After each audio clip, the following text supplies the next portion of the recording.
pourriez-vous présenter ces 6 dimensions? Comment ils ont émergé de vos travaux sur le terrain, en fait? Et puis, comment celles-ci peuvent être mises à l'œuvre ou utilisées dans le cadre de recherche plus empirique, en fait?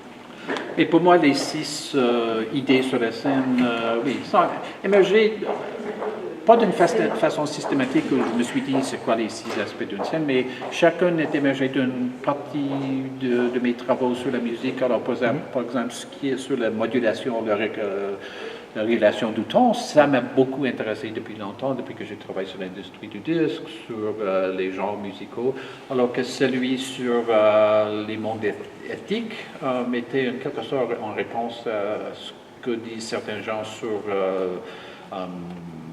les scènes comme monde politique, par exemple. Alors, chacun de ces 6 éléments est venu, disons, de notre origine au cours des dernières années et dans le cadre de mes travaux sur la culture populaire et urbaine. D'accord. D'accord.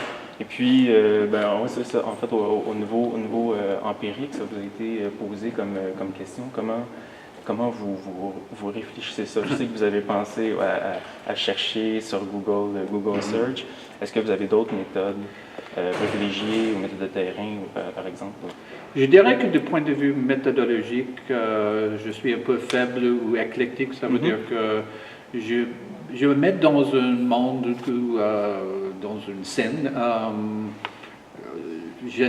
Pendant des années, pas comme anthropologue, ça veut dire que je quitte pas ma maison ou mon poste universitaire, mais c'est surtout en observant, en collectionnant les discours qui entourent une scène, en commençant à connaître les gens, que je me sens, que j'arrive à une familiarité qui, j'espère, me permet de développer des idées. Je ne suis pas très strict au niveau méthodologique, je suis plutôt interprétatif.